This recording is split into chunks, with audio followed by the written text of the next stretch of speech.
Hey, hey, hey! Good morning, guys! Good morning, everyone! At today ay meron na naman tayong susubukan.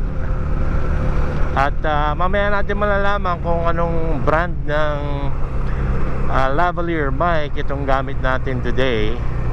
But it is 5:15 in the morning at cloudy. Nakita natin, no? Talagang actually kagabi malakas ang buhos ng ulan eh. At kaya medyo medyo 50-50 sa kagabi, 50-50 ako kung mag-iikot ako eh. Kinabukasan, which is today.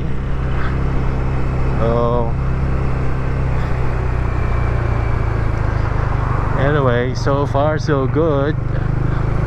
Hindi na tayo masyadong lalayo. So, close visor tayo. Nako po.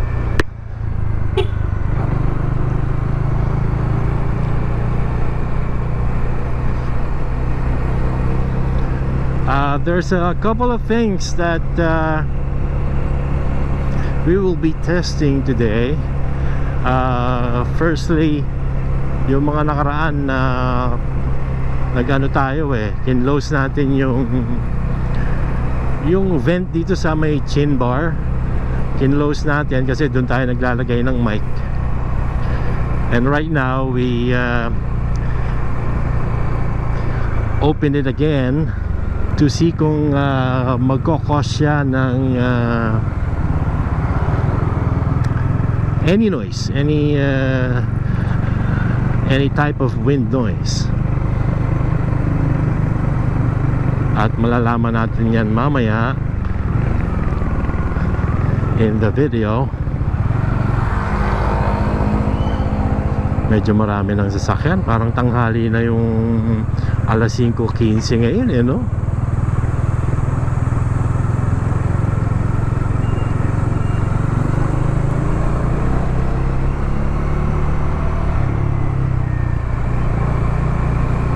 Yung mga kakanan, mag signal light naman kayo. Hoy. Sus. Ewan ko. Walay talaga, walay. Medyo nagmo-moist pa rin yung aking visor. So open natin at napupuno tayo ng ng ulap.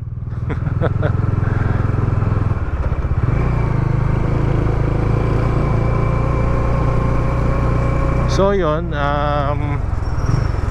medyo may kabagalan itong taxi na nasa unahan natin.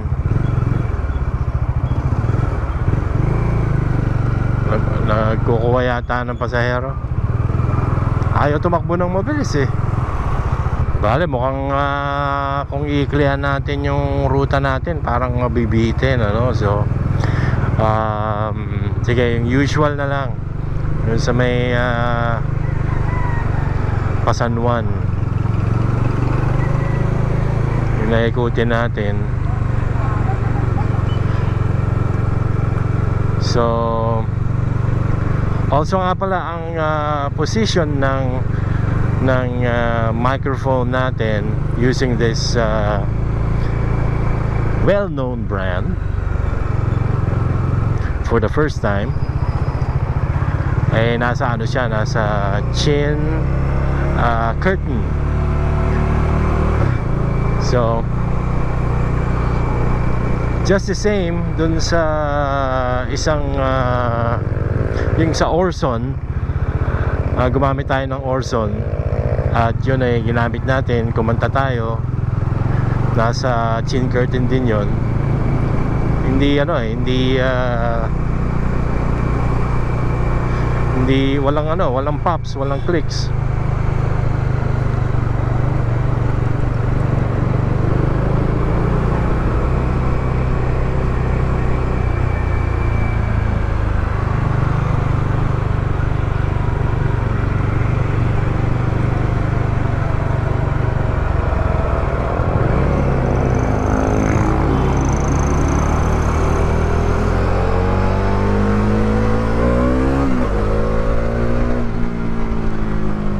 pa siya pa bembol dun eh.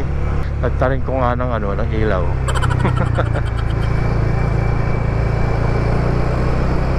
Takbong 25 eh, sa alas 5 ng umagang rush hour na almost eh. Problema.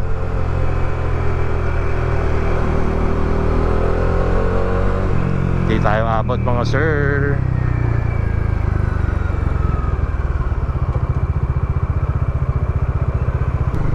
So yun, saan na ba tayo?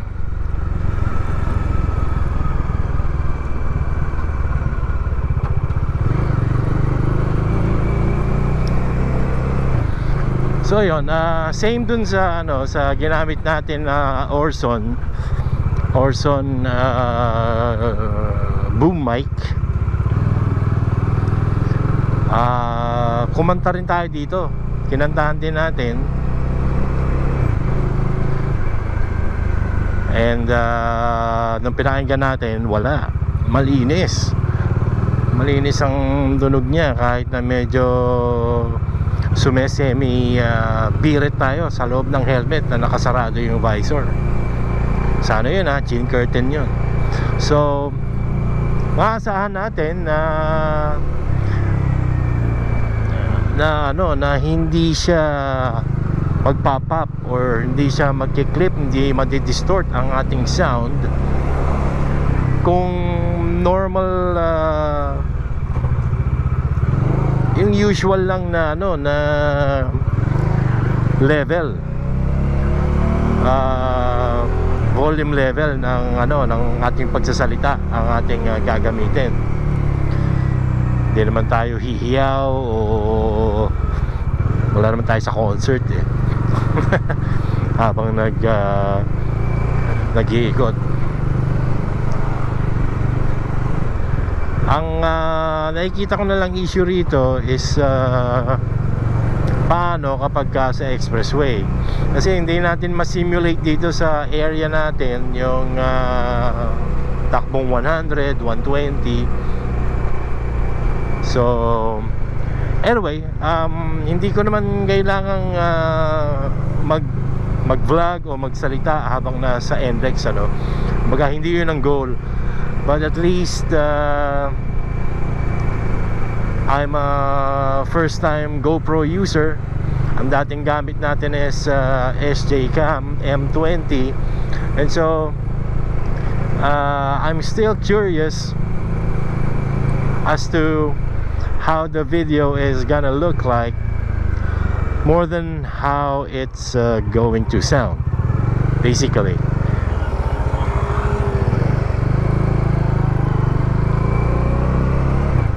Wala naman sigurong vlogger ang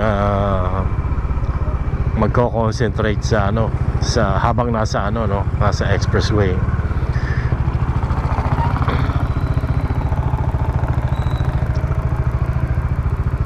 Early Wednesday morning. Pabulong-bulong lang tayo dito. Chill ride. So it's 5:25. Mga pansin nyo, parang I don't know, it looks foggy. Pero siguro gawa lang ng hamog, ganun. Kulang na lang dito yung ano dito sa espaltong daan na ito, yung linya.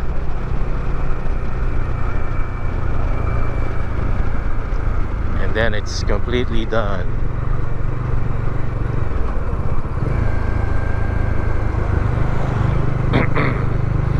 Tsaka ito medyo may paano siya, nakaangat eh. Medyo hindi maganda sa ano, hindi friendly sa mga nakamotor yung ganun. Yung takip yata ng manhole hindi nila napantay ng maganda, so medyo naka-usli.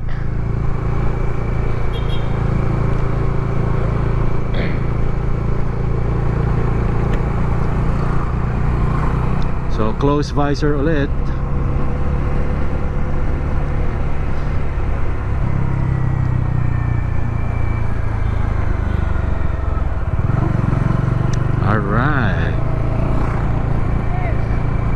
So dun sa mga familiar na sa mga anong magandang ginagamit na mic or ano yung magagandang microphones, lavalier microphones na magandang gamitin para sa mga gumagamit ng GoPro or mga nag-vlog.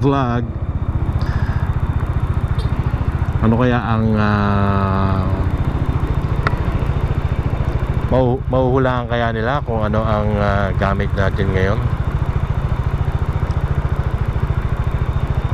Parang hindi ganun kadaling but I'm curious as to how will this sound compared dun sa Orson, compared dun sa Comica CVM 01 na ni-review natin kamakailan, at saka dun sa Boyakoy mic na sinubukan natin.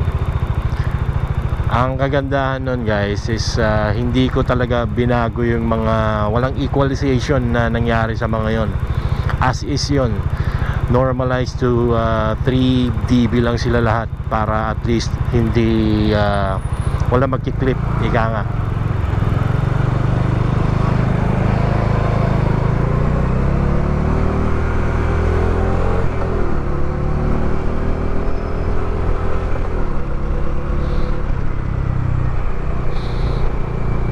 Alright.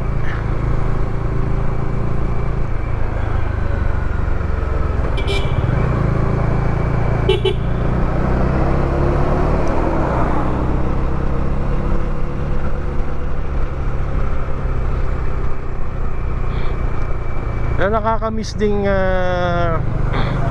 umakyat sana ng ng Cafe Caterina, Marilaki. Ang issue na sa akin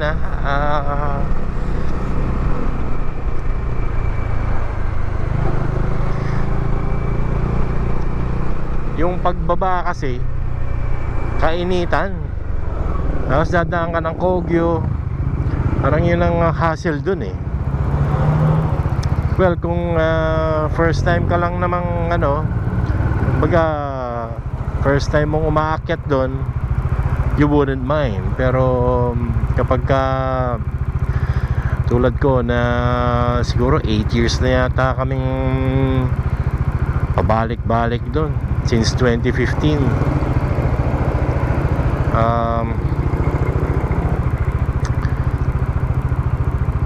Well, basically nakakatamad, ganun. Nakakatamad Although pagka nandun ka na, mag-enjoy ka rin naman, lalo na kapag diniretso mo sa Jariels.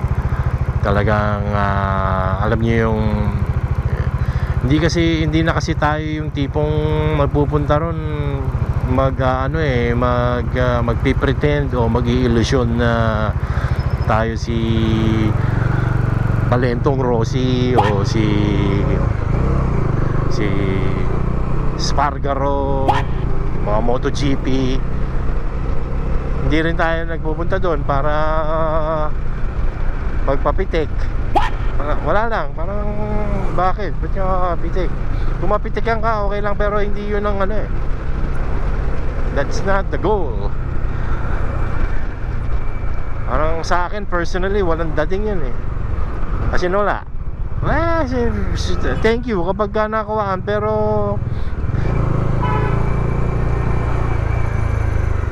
hindi ko pina-priority. Hindi siya yung number one reason kung bakit magpupunta ako doon. Pagurin ko yung sarili ko na ako more on more on trying to enjoy nature,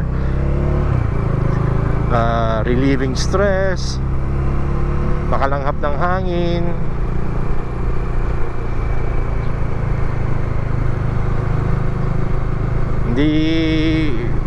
Sorry guys pero hindi ako yung tipong balik-balik dun sa may pabalik-balik dun sa may Big C. Iikot. Ang ingay ng tambucho, nasa likod mo. Ang ingay. Siyempre, may stress ka rin nun kahit pa paano. Dahil ano ba to? Nagmamadali ba to? May pupuntahan ba to? So, paunahin mo. Wala nga, mamaya mag-U-turn. Wala namang, hindi namang ano yun, hindi namang masama yung ginagawa nila. But, hindi tayo yung ganun eh. Kung di ako nagkakamali, some of them possibly wala pang lisensya or hindi registered yung pinang-practice doon, yung pinanglalaro. Mga nakaano pa yan guys, tawag dito, yung naka leather gear pa yon, full na leather gear. Tapos kapag talagang humiga, higang-higa, nakakaano yun eh, nakaka-stress yun sa mga, yung mga wala namang malay dun sa mga inaambisyon nila. Kaya namamasyal lang. Pero mo, isang nanay, isang tatay, magkaangkas, nagre-relax dun sa nature, sa paligid, dahil nga weekend getaway nga eh. So ang bagal ng takbo nila, mga 50, 60. Tapos merong parang gustong mauna sa kanila na bomba ng bomba. What? Sa totoo lang, nakaka-irita rin eh. Pero syempre pag bata lalo na yung mga bata may mga gustong patunayan sa sarili, ay sos, hindi makikinig yung mga yun. Kasi may gustong patunayan sa sarili. Kahit harangan mo ng sibat, gagawin nila yung kahit nakaka-aksidente, kahit may mga namamatay, may mga nasasaktan, tuloy lang yun.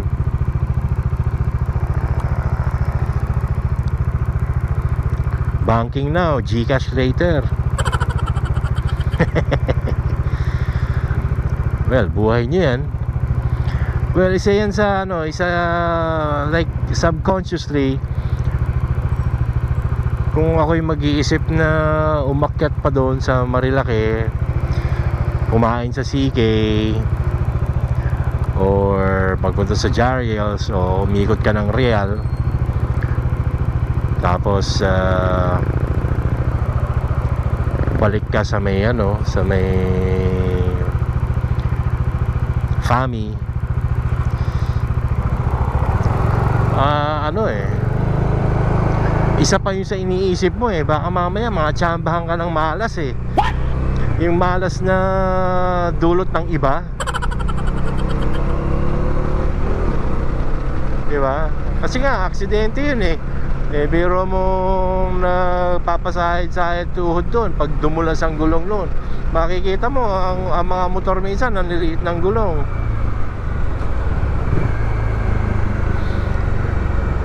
Hindi pang ano eh, hindi pang circuit eh, pero pinipilit.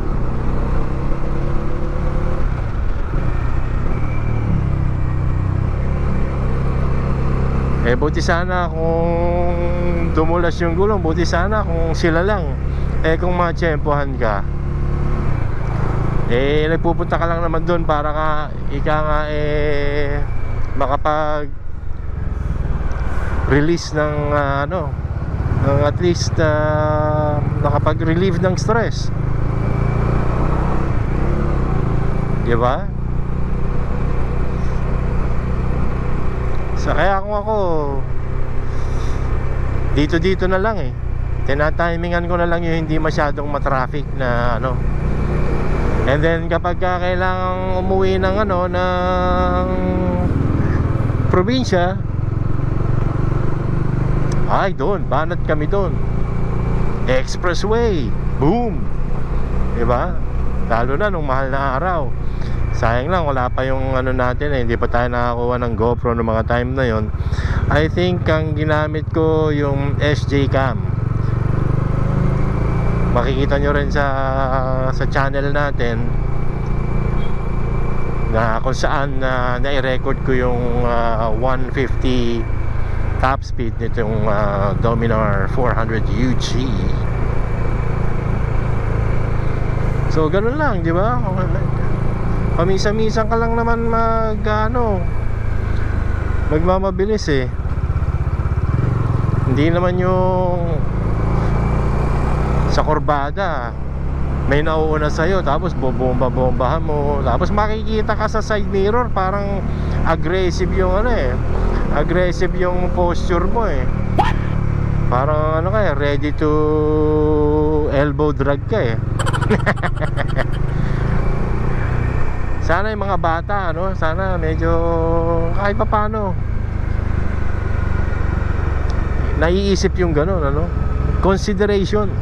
Ika nga tulad nung topic natin ng isang araw, yung pagsisignal light na yan, diba?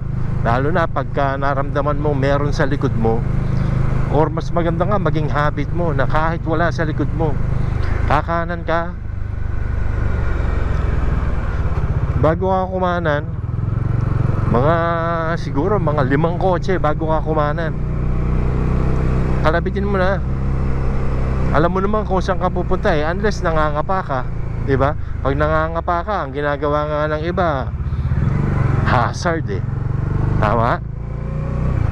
Hazard para para at least alam nung mga makakakitang iba na nangangapa to, baka may tinatanong o ganun yun eh.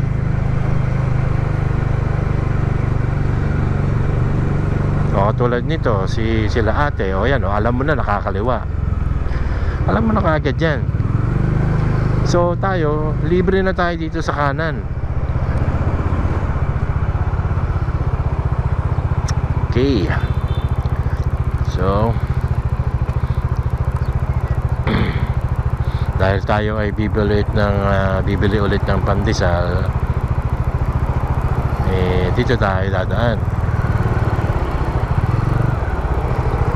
Pwede yan boss.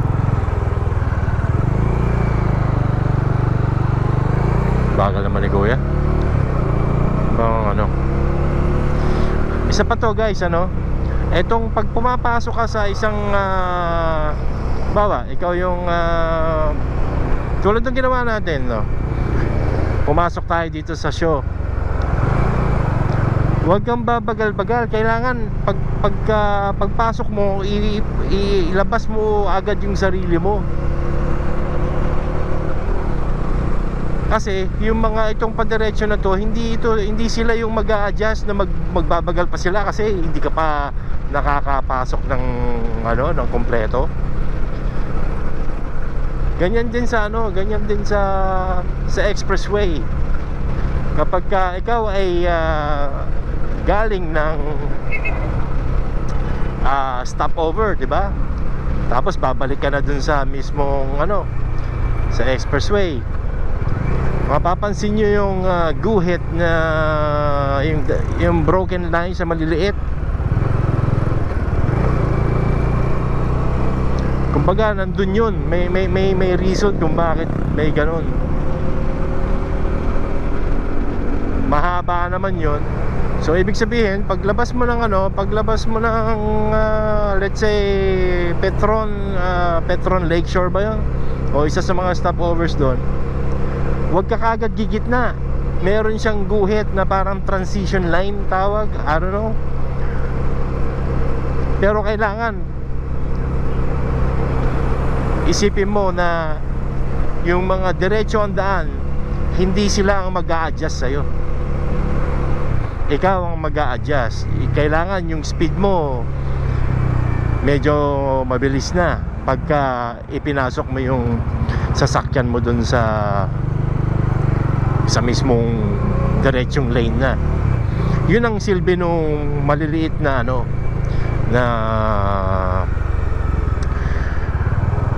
broken line, I don't know. Reviewin nyo guys, kasi minsan may nakikita akong nag-NLEX tapos dumaan sa ganun. Siyempre galing dun sa nagpa Yung sa RFID, nagpakabit.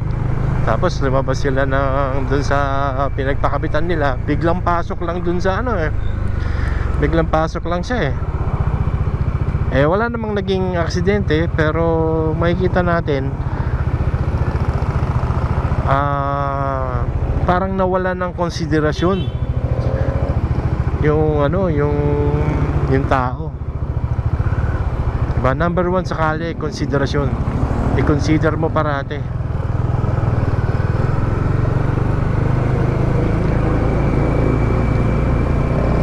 Napakalaking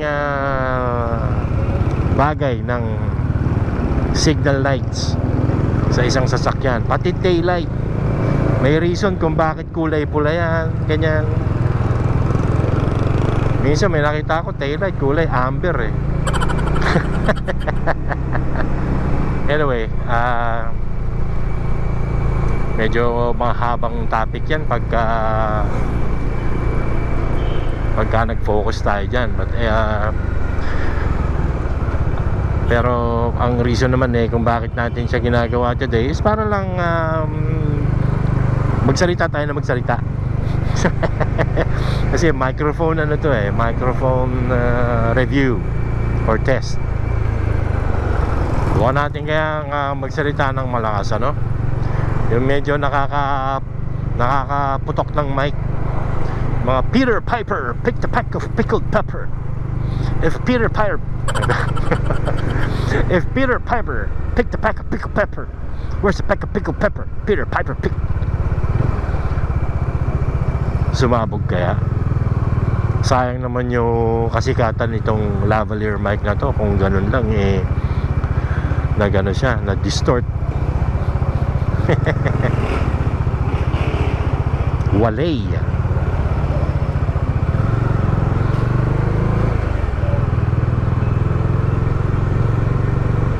Kidokes. Sir, ba't tumiiwas ka sa hams? Ano ka, tricycle? Walanjo to si Kuya.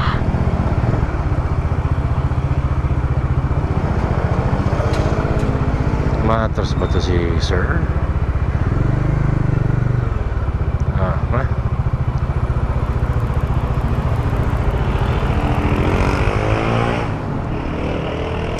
Okay, dogs, lapit tayo at ano kaya tayo sa kabila at alanganin ako dito, baka umatras pa tong van na to sabihin di tayo napansin, di nakita. So iiwas na lang natin sa ganong posibilidad.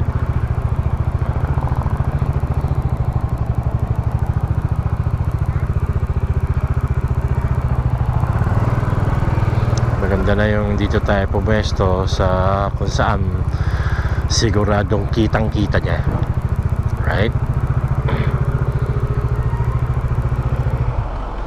Okidoki.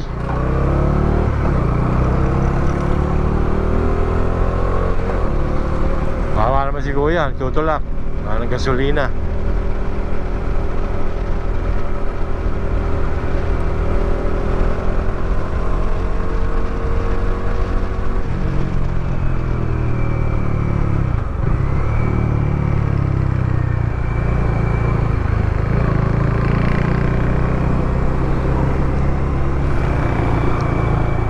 Alright, close visor ulit.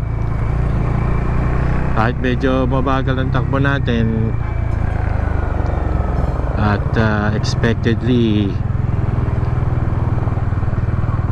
magmo-moist ito.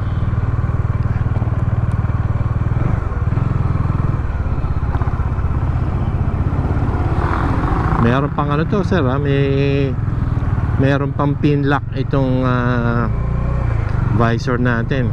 Medyo may katagalan pero yun nga. Tapos tayo ay nakasalamin pa, kaya medyo mahirap.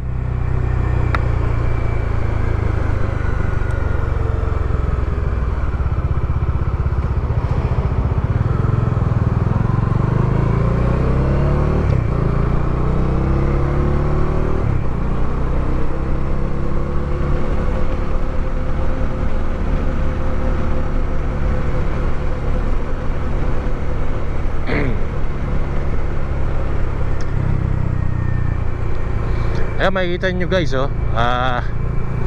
Talagang makulimlim, gray. Parang anytime pwedeng umambon. So, dala-dala ng payong. Mahirap na magkano. Pag nagkasipong ka, sabihin may COVID ka.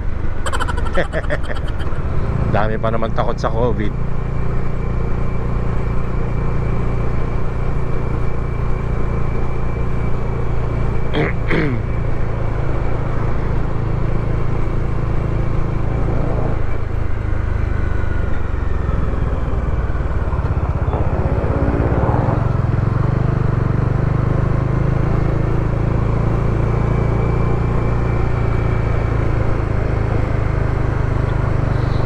Kakanan ka ba ate? Sige na, pasok mo na yan.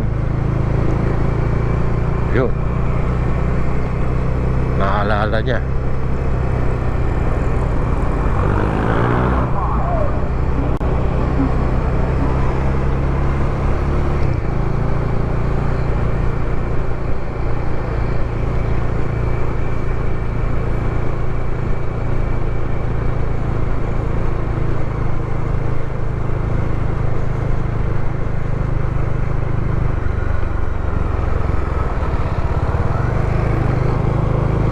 Tayo, kakanan. So dito pa lang, kanan mo na.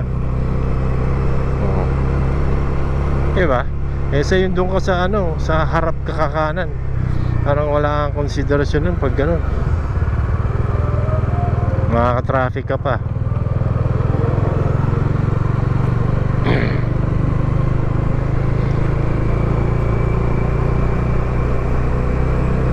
Ayan, sa Makati, oh. Talagang gray.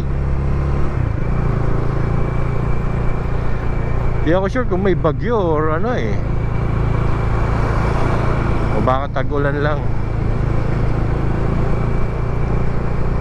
Yan yung tinatawag na hindi na siya riding season.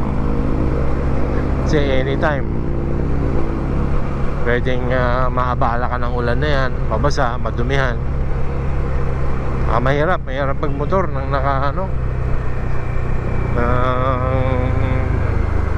umuulan, nakakapote ka. Hirap. Buti sana kung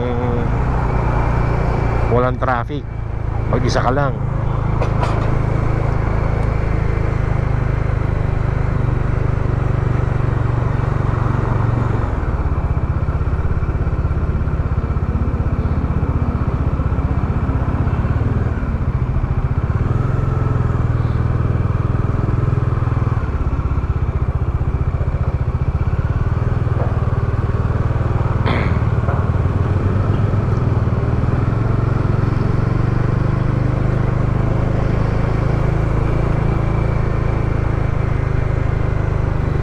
Alright.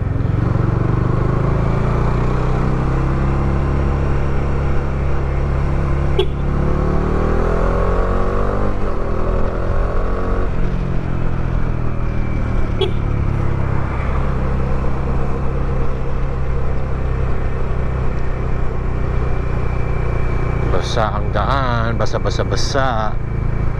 Madulas yan. Ang itsurang ganyan. Alright guys, that's it for today's lavalier mic test. Maalala ko nga pala, hindi pa natin sinabi kung anong lavalier mic ang tinest natin this morning. And so yeah, ang ating ginamit na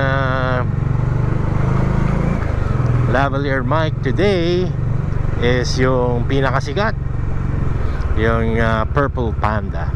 Alright, so kayo na bahala sa tunog. Ay, kayo na bahalang humusga.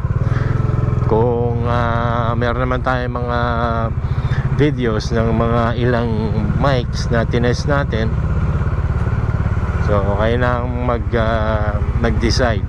Parehas lang ba or lamang, konti lang, hindi naman ganong halata. So kayo na bahala doon. Basta ako sinubukan ko lang, di ba?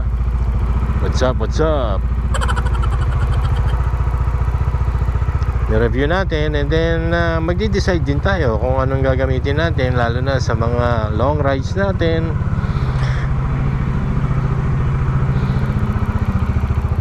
Siyempre, pipiliin mo ba yung hindi maganda? Siyempre, pipiliin mo yung maganda yung tunog. Tapos hindi ka masyadong bibigyan ng maraming trabaho sa editing. Mga ganun ba? Alright guys, see you again soon. Bye.